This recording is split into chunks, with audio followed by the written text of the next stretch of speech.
बिस्मिल्लाहिर्रहमानिर्रहीम। अस्सलाम वालेकुम नाज़रीन, आप यूट्यूब चैनल देख रहे हैं। मैं इमरान खान हूँ। पिछले वीलॉग में मैंने आपको बताया था कि इंडिया और पाकिस्तान के बीच में टेंशन बढ़ रही है और उसकी वजह दोनों तरफ के स्टेटमेंट्स हैं। अमित शाह का स्टेटमेंट एक इंडिया से आया है, गो कि उस स्टेटमेंट को बहुत बदल दिया गया, उसको मैनिपुलेट किया गया, लेकिन फिर भी एक स्टेटमेंट है जो खबरों के अंदर गर्दिश कर रहा है। गो कि बहुत सारी चीज़ें उसमें तब्दील की गई हैं, तो टेंशन बड़ी है। यहाँ पे पाकिस्तान के वज़ीर दिफा ने भी एक स्टेटमेंट दिया है और एक हाई अलर्ट की सिचुएशन है और ये दावा किया जा रहा है कि इंडिया और पाकिस्तान के बीच में किसी किस्म का कोई एडवेंचर हो सकता है। देखिए, पाकिस्तान से जिस किस्म की तवक्कुआत अरबों को हैं या अमेरिकन को हैं, इस माहौल में अगर इंडिया और पाकिस्तान के बीच में एक टेंशन क्रिएट हो जाती है तो पाकिस्तान को कम से कम एक फेस सेविंग ज़रूर मिलेगी कि हम तो अपने पंगे में पड़े हुए हैं या हमें अपनी मुसीबत पड़ी हुई है, तो अभी तो हम ईरान की तरफ लड़ाई नहीं कर सकते या दीगर मामलात को हम नहीं देख सकते। देखें ना, यही होता है जब आप हथियार हाथ में लेकर फैसला करते हैं। कितने आराम से पाकिस्तान की मिलिट्री एस्टेब्लिशमेंट बेवकूफ़ बन गई, पार्लिमान से बात नहीं की, किसी से इजाज़त नहीं ली, सियासतदानों को इन्वॉल्व नहीं किया, खुद ही फैसला किया और खुद ही सऊदी अरब के साथ एक दिफाई मुआहदा कर लिया। अब उस दिफाई मुआहदे के ऊपर कौम को एतमाद में लिया नहीं, किसी को कोई पता नहीं उसके अंदर क्या है, और अब सबको ये कहते फिरते हैं कि जनाब हम फंस गए हैं, हमने दिफाई मुआहदा किया हुआ है तो ईरान को हर सूरत में रोकना पड़ेगा। ईरान रुकता नहीं है, ईरान हर दूसरे दिन पाकिस्तान का शुक्रिया अदा कर देता है, पाकिस्तान जिंदाबाद कह देता है, पाकिस्तान की हुकूमत को सबको अपना भाई बना लेता है। अब ये बड़ा टेक्निकल काम है। ईरान एक तीर से दो शिकार करता है। नंबर एक, ईरान पाकिस्तान को इखलाकी तौर पर एक दबाव में ले लेता है कि हमारे खिलाफ लड़ाई में मत आना, हम तुम्हारे बारे में बहुत अच्छा बोल रहे हैं, बड़ी अच्छी राय दे रहे हैं, अपने जहाज भी यहां से निकालो और लेकर चले जाओ। जहाज 20 के करीब पहले निकालें, 10 एक और निकालें, तो पाकिस्तान को जो है वो इजाजत मिलती रहती है। पाकिस्तान का वजीर इतलात कह रहा था कि हमारे तो बंदरगाहों के ऊपर लाइनें लगी हुई हैं जहाजों की, हमारे पास तो टैंकर्स आ रहे हैं, किल्लत का मसला ही पाकिस्तान में कोई नहीं है। तो ये ईरान की मेहरबानी से है ना, दुनिया के लिए रुका हुआ तेल हमारे लिए नहीं रुक रहा, तो ईरान ने पाकिस्तान के लिए बड़ी गुंजाइश छोड़ी हुई है और लड़ाई के लिए गुंजाइश दे नहीं रहा। दूसरा, वो जो पाकिस्तान की तारीफ करता है तो इससे सऊदी अरब को, यूएई को बहुत तकलीफ होती है। वो कहते हैं यार पैसे हमने इनको दिए हुए हैं, अरबों डॉलर ये हमारा इतने अरसे से दबा के बैठे हुए अपने कौमी खजाने में, इनके लोग हमारे पास काम करते हैं, फॉरेन रेमिटेंस यहां से जाता है और ईरान इनकी तारीफें कर रहा है इस वक्त लड़ाई में, तो उन्हें यह चीज तकलीफ देती है।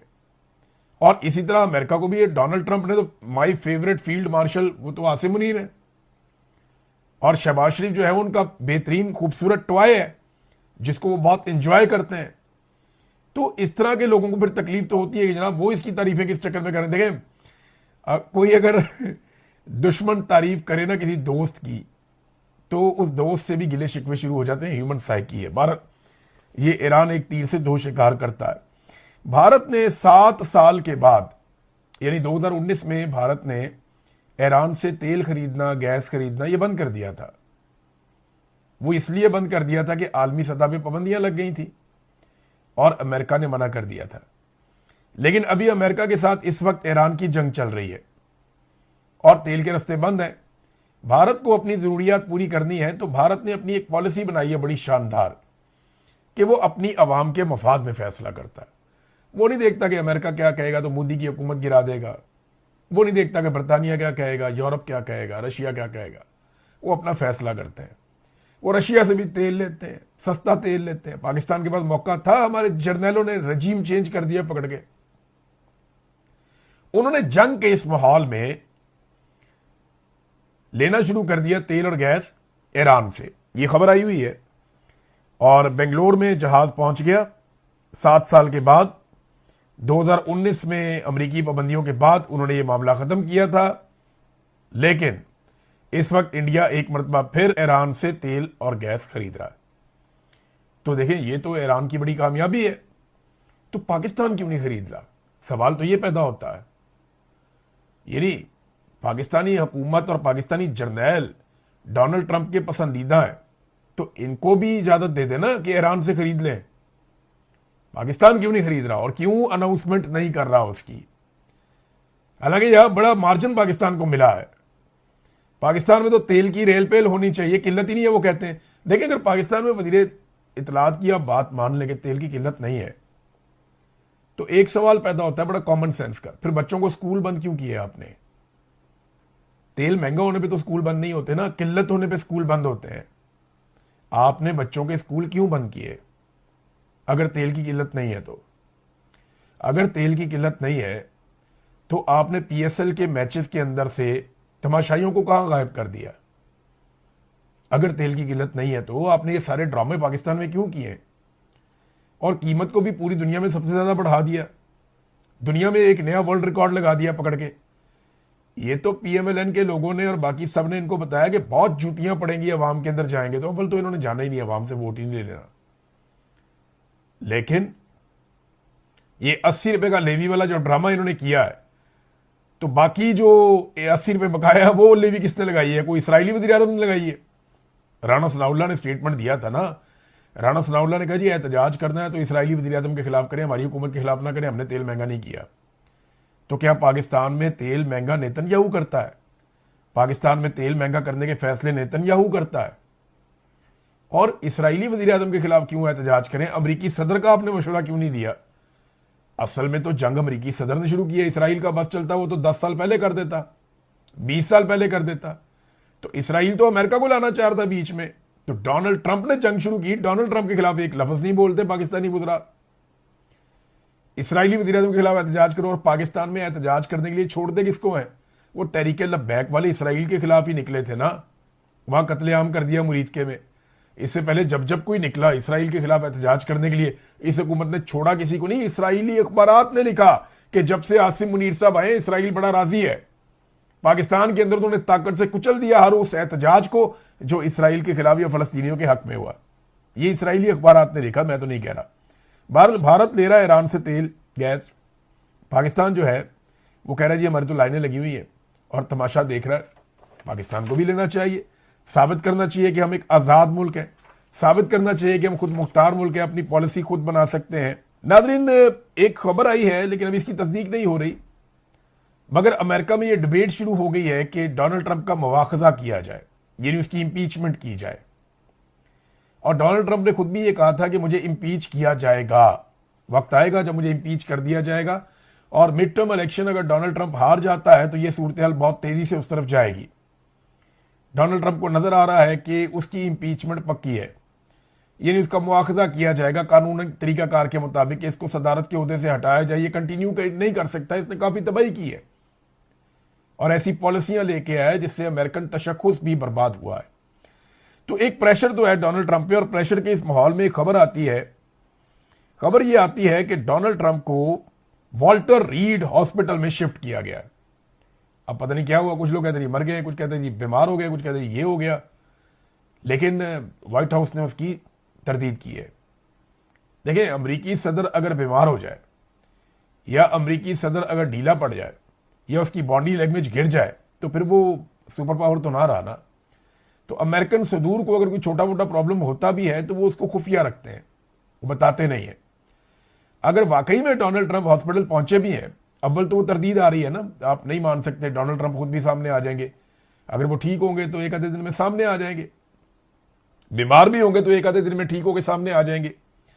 लेकिन अमेरिकन का ये एक बहुत बड़ा तरीकेकार है कि अमरीकी सदर को कभी वो कमजोर नहीं दिखाते, बीमार नहीं दिखाते, उसे मजबूत दिखाते हैं हमेशा, और इसी से वो दुनिया में खुद को सुपर पावर साबित करते हैं।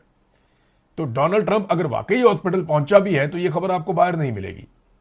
तो पाकिस्तान जैसे छोटे मोटे मुल्कों में भी अगर कोई बीमार हो जाता है, अभी कुछ अर्सा पहले एक खातून है, वो ज़हनी मर्ज के अंदर उन्होंने दवाइयां खा ली बहुत सारी, और कुछ 14-15 गोलियां खा ली उन्होंने घर के अंदर लड़ाई करके। वो खातून को ले जाया गया अस्पताल के अंदर, वो डॉक्टरों ने मैदा वॉश करके 14 गोलियां उस डॉक्टर ने निकाली हैं। मेरे भाई ये पक्की इंफॉर्मेशन है। वो खातून के घर के अंदर झगड़ा हुआ, उसने गोलियां खा ली पकड़ के, और वो खातून जो है वो तगड़ी बड़ी सियासतदान, आप जानते हैं सब उसको, तो टिकटॉक का बड़ा शौक है उसे। हॉस्पिटल पहुंच गई, वो खबर बाहर नहीं निकलने दी। तो इनकी खबरें नहीं निकलती तो डोनाल्ड ट्रंप की कहां से खबर निकलेगी। बहरहाल कहते हैं कि जी वो हॉस्पिटल पहुंच गए हैं, लेकिन अभी अमेरिका की जानिब से जो है वो ऑफिशियली इसकी तरदीद की गई है कि ये ऐसा कुछ नहीं हुआ। अब ईरानी तज्जियाकार ने एक इतना बड़ा दावा कर दिया है कि ये वाकई में एक परेशान होने वाली बात है अमेरिका के लिए, अगर तो ये सच है तो। देखें, जंग में प्रोपेगेंडा बहुत काम करता है और प्रोपेगेंडा के लिए मीडिया को इस्तेमाल किया जाता है। लेकिन ईरानी तज्जियाकार हैं हुसैन बाकरी, उन्होंने दावा किया एक सोशल मीडिया के ऊपर कि ईरान ने 15,000 किलोमीटर तक मार करने वाले 500 बैलिस्टिक मिसाइल शुमाली कोरिया से हासिल कर लिए हैं। और उन्होंने यह भी कहा कि आखिरी शिपमेंट भी एक दिन पहले पहुंच गया, यानी 500 मिसाइल शुमाली कोरिया से ईरान पहुंच गए, ये उनका दावा है। और वो ये कहते हैं कि 2 मिनट के अंदर ये रेडी मिसाइल है और इनको फायर किया जा सकता है और ये 15,000 किलोमीटर तक जाके हिट कर सकते हैं अपने टारगेट को। तो ये तो अमेरिका और उसके इत्तेहादियों के लिए बहुत बुरी खबर है। 15,000 किलोमीटर का मतलब आप जानते हैं और ये 500 मिसाइलों की तादाद का मतलब आप जानते हैं। मुझे इस खबर की सदाकत के ऊपर शक है, लेकिन वो ये दावा कर रहे हैं। बहुत मुमकिन है कि ये इस तरह हुआ भी हो। बहुत से ऐसे रास्ते हैं जहां से मिसाइल पहुंचाए जा सकते हैं। रशिया ने जो इमदादी सामान पहुंचाया है ईरान को, उसके बारे में दावा किया जा रहा है कि वो इमदादी सामान नहीं है, वो दिफाई सामान है जिसको ईरान इस्तेमाल कर रहा है। और गुज़िश्ता एक हफ्ते से हम देख रहे हैं कि ईरान की फिजाई दिफाई हदूद जो है, जो फिजाई हदूद है, उसका दिफा बड़ा मजबूत हुआ है और वो गिराना शुरू हो गया अमेरिकन तैयारे। और जैसे कि मैंने आपको पहले बताया था कि वो एक स्पेशल टेक्नोलॉजी से गिरा रहा है जिसको इंफ्रारेड आप कहते हैं, वो हीट के जरिए से डिटेक्ट करते हैं और मारते हैं। तो अमेरिकन ये एक्सपेक्ट ही नहीं कर पा रहे थे कि ईरान ऐसे भी करेगा। बहरहाल अगर ये हथियार आ गए हैं तो मैं आपको वैसे बता देता हूं कि अमेरिका का ईरान से फासला कितना है। स्टेट फासला वो है लगभग 11,500 किलोमीटर। और ये जो मिसाइल है इनकी रेंज बताई जा रही है 15,000 किलोमीटर। तो फिर तो पूरा का पूरा अमेरिका ही रडार पे आ गया ईरान के। ये तो अरब ममालिक में जो वो मारता है 2,000 किलोमीटर वाले उनके मिसाइल है, या इससे थोड़ा ऊपर नीचे।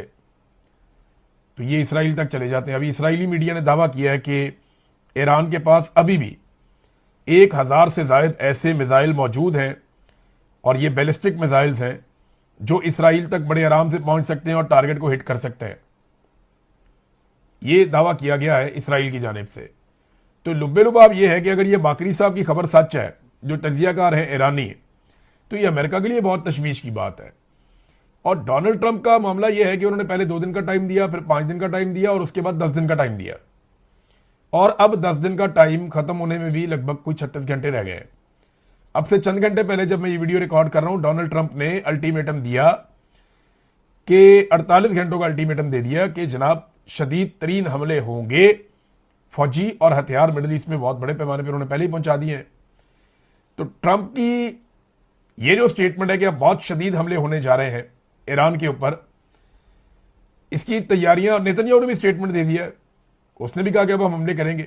और वो लगातार जो हमले कर रहे हैं उनमें कुछ हमले बूशहर के नजदीक जो उनका एक पावर प्लांट है उसके बहुत करीब करीब धमाके हुए हैं ईरान में। और यह बड़ी तशवीश की बात है। वजह यह है कि ये ईरान का वाहिद एटमी प्लांट है जो अभी फंक्शनल है। यहां पे रूसी वर्कर बहुत बड़ी तादाद में काम करते हैं। रशिया ने अपने आहिस्ता आहिस्ता वर्कर निकालना शुरू कर दिए हैं। अभी उन्होंने अपने 198 अमले के मजीद लोग वहां से निकाले और वार्निंग दी है कि यह ताबकारी फैल सकती है। अगर यह ताबकारी फैलती है तो अब्बास अराक्ची जो वजीर खारजा ईरान के, उन्होंने यह कहा कि जौहरी प्लांट से ताबकारी अगर फैलती है या कुछ ऐसा होता है तो ईरान और खलीज में जिंदगी का खात्मा हो जाएगा। यह इतनी बड़ी तबाही होगी। अगर यह ताबकारी फैलती है तो बड़ी मुसीबत बन जाएगी, बहुत बेशुमार बीमारियां फैल जाएंगी, हालात बहुत मुश्किल हो जाएंगे इस खित्ते में रहने, पाकिस्तान तक के लिए मुश्किलात पैदा हो जाएंगी।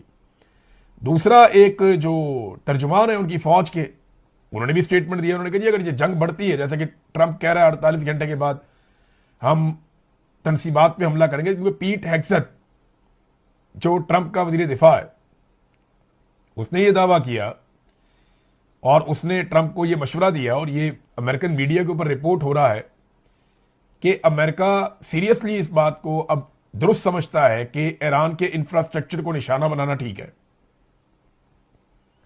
पुलों को तबाह करें, यूनिवर्सिटियों को तबाह करें, अस्पतालों को तबाह करें, जो ऑयल तनसीबात हैं उनको तबाह करें, जो बाकी प्लांट्स हैं, पावर प्लांट्स हैं, उनको तबाह करें।